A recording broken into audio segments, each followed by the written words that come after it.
हमने इसे यीशु समझा हुआ है। हम समझते हैं ये यीशु है, हम इस यीशु को निकालते हैं और इस यीशु को दिसंबर के महीना में निकालते हैं और हम इसे चरनी के पास या इसे ऐसे रख के तो हम कहते हैं यीशु तेरा शुक्र होए तू अज पैदा होया है। तो यीशु आसमाना ते वेख के हंस रहा है, मैं किथे हाँ, ए किथे दुआवां करन डे ने। और फिर जब क्रिसमस खत्म हो जाता है फिर हम इस यीशु को उठाते हैं, फिर इस यीशु को किसी डब्बे में शॉपर में डाल के फिर इसे संभाल के रख देते हैं। कहते हैं यीशु थैंक यू, तेरा सीजन खत्म हो गया है, अगला सीजन साडा शुरू हो गया है, थैंक यू, तेनू नेक्स्ट सीजन दे विच फिर दोबारा कढांगे। मैं आपको बताऊं ये मसीहत नहीं है, ये मजहब है, ये मजहब है, ये क्रिश्चियनिटी नहीं है। क्रिश्चियनिटी ये है, हमारा यीशु ये नहीं है, हमारा यीशु बाप के दाने हाथ बैठा है।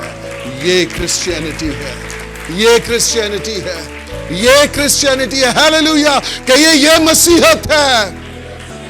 हमारा यीशु बाप के दाने हाथ बैठा है। हालेलुया, वो जिनका यीशु ये है उनका यीशु मसीह के साथ कोई ताल्लुक नहीं है। ये कोई बढ़ावा तो हो सकता है, यीशु नहीं हो सकता। हाँ, यकीनन ये बुद्ध हो सकता है, यीशु नहीं हो सकता। यीशु जो है ना वो कादरे मुतलक है। हालेलुया, वो अलमाइटी गॉड है। उसे एक फ्रेम में डाल के, गीली मिट्टी को किसी फ्रेम में ढांचे में डाल के उसको सुखा लेना और उसको बाहर निकालना और उसको ब्यूटीफाई कर लेना और कहना ये मेरा यीशु है, ये 200 का बिकेगा, ये 400 का बिकेगा, ये 800 का बिकेगा और जितना महंगा होगा उतना ज्यादा पुरस्कार होगा। नहीं, इसको तो टूट जाना चाहिए, इसके तो टुकड़े टुकड़े होने चाहिए। ये मेरा यीशु नहीं है। मेरा यीशु वो है जो चरनी में पैदा हुआ लेकिन चरनी में नहीं रहा, वो बड़ा, उसने अफजाइश पाई, वो कदो कामत में हिकमत में बढ़ता चला गया और लिखा है वो मुआ और तीसरे दिन मुर्दों में से जी उठा और अब बाप के दाने हाथ बैठा है जहां से वो जिंदों और मुर्दों की अदालत करने को फिर आने को है। हालेलुया। खबरदार, अगर इस यीशु को आपने इंट्रोड्यूस करवाया हो किसी से या इस यीशु के बारे में बातें की हो, ये यीशु नहीं है, ये कोई बुत है, ये कोई बढ़ावा है। यीशु वो है जिसकी बाइबल बात करती है। हम उस यीशु को मानते हैं।